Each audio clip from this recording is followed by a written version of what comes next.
Buenos días, en este video hablaremos sobre aprender a leer, conciencia fonológica y memoria, dislexia y fases para enseñar a leer. La bandera de mi patria colombiana tiene 3 colores: amarillo de trigales de girasoles en flor, azul de tranquilas tardes y rojo sangre de valor, trabajo, amor. ¡Que viva Colombia, carajo! Aprender a leer es un reto para los escolares, ya que requiere un despliegue de habilidades por sí mismo y la suma de diversos factores que pueden determinar el futuro de los nuevos lectores. El aprendizaje de la lectura depende de variables tan diversas y complejas como las que están dadas por el contexto cultural, la madurez y por supuesto las particularidades de la escuela. Al pasar de la oralidad y la construcción expresiva del lenguaje a una primera fase de decodificación y codificación de signos y símbolos y remontar la arbitrariedad de estos y construir significado.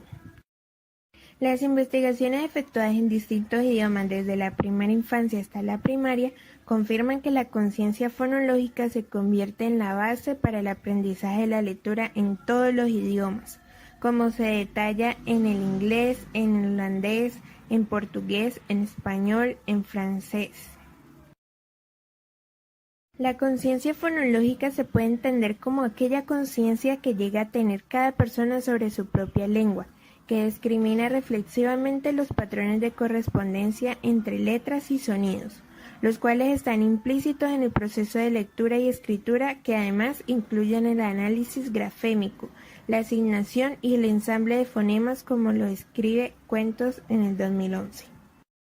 Asimismo, la caracterización de la conciencia fonológica incluye el desarrollo de habilidades tales como la detención de rimas, identificación de sílabas, igualación de sonidos iniciales y conteo de fonemas, comparación de la longitud de palabras y representación de los fonemas con letras. En los primeros años escolares se debe iniciar el entrenamiento en percepción visual y auditiva, comprensión y producción oral, atención y motricidad.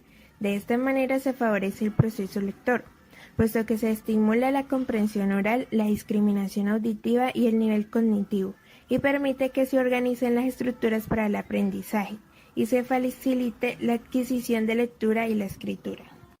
La memoria se constituye por sí misma en una de las habilidades cognitivas por excelencia en el ser humano, dado que es gracias a ella que logramos ser y hacer en cuanto nos permite representarnos el mundo.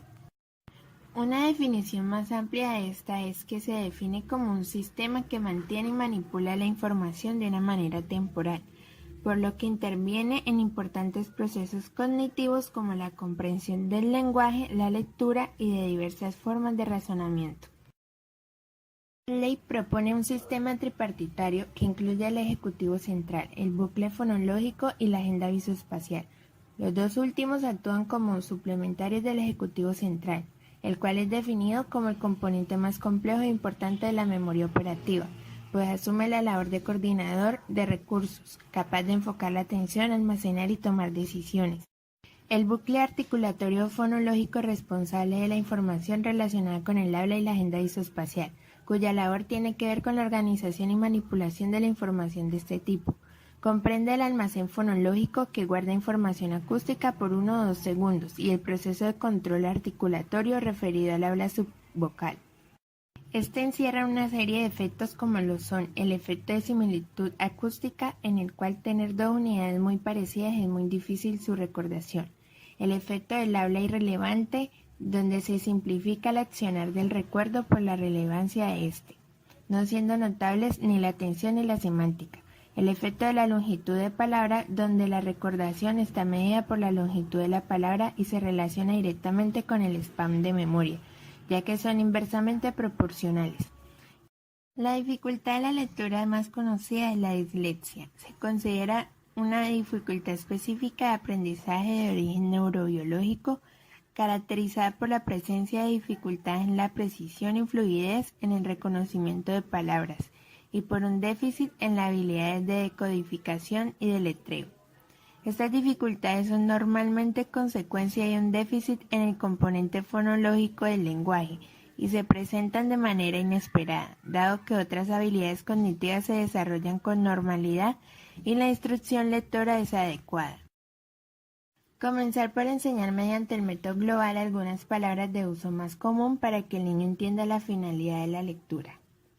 Enseñanza de las reglas grafema-fonema, comenzando por las vocales y siguiendo con las consonantes invariantes más frecuentes. Automatización de las reglas grafema-fonema. Enseñanza de las claves de procesamiento sináptico, especialmente los signos de puntuación.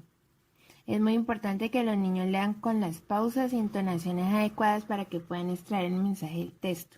Y por último, desarrollar de las destrezas de comprensión de textos y de realización de inferencias. No podíamos dejar de lado la escritura. La lectura y la escritura suelen ser inseparables, como las dos caras de una misma moneda. Y en cierto modo es cierto, ya que la lectura solo se puede realizar sobre algo que está escrito, y se escribe pensando en alguien que lo va a leer. La escritura creativa es una actividad sumamente compleja compuesta de muchas subtareas diferentes y en la que intervienen multitud de procesos cognitivos de todo tipo. La mayoría de los investigadores coinciden en que al menos son necesarios 4 procesos cognitivos para poder transformar una idea o pensamiento en signos gráficos. La planificación del mensaje. Antes de ponerse a mover el bolígrafo, el escritor tiene que decidir qué va a escribir y con qué finalidad. Construcción de la estructura sintáctica. La planificación se hace a un nivel conceptual, pues de hecho el mensaje se puede transmitir de formas muy variadas y hay que utilizar construcciones lingüísticas. Selección de las palabras. A partir de las variables sintácticas y semánticas especificadas en la estructura que está construyendo, el escritor busca en su almacén léxico las palabras que mejor encajen en la construcción sintáctica ya construida para expresar el mensaje ya planificado, y se tiene que asegurar de que esas palabras estén escritas de manera ortográficamente correctas. Y los procesos motores. En función del tipo de escritura que se vaya a realizar y el tipo de letra que se elija, se activan los programas motores que se encargarán de producir los correspondientes signos gráficos.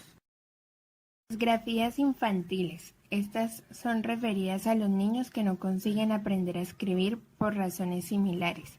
También las dificultades pueden ser de diferentes tipos. Algunos niños tienen dificultades de tipo motor, ya que no consiguen dirigir los movimientos de la mano para obtener una buena representación de los signos gráficos. Otros tienen dificultades para recordar las correspondencias entre los sonidos y las letras correspondientes. Y otros para conseguir expresar las ideas de una forma ordenada. En definitiva, no existe un patrón único de disgrafía, sino que tienen que existir muchos tipos diferentes de trastornos porque son varios los procesos que componen el sistema de escritura. El sistema de escritura, como el resto de las actividades cognitivas, dependen del funcionamiento del cerebro, y al tratarse de una actividad tan compleja, son muchas las áreas cerebrales implicadas, especialmente cuando se trata de la escritura productiva. En el área 6 se producen alteraciones en la escritura a mano. En el área 39 producían alteraciones en la ortografía. En el área 37 se encuentran las redes responsables del procesamiento ortográfico. La programación motora de la escritura a mano producía activación en el surco intraparietal izquierdo, así como en la zona premotora dorsolateral izquierda y en el área motora suplementaria.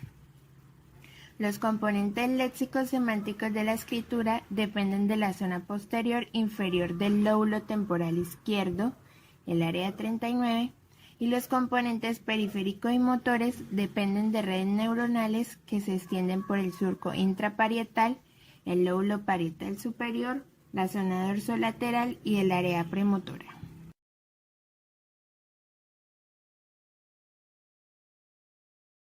Created using Powtoon.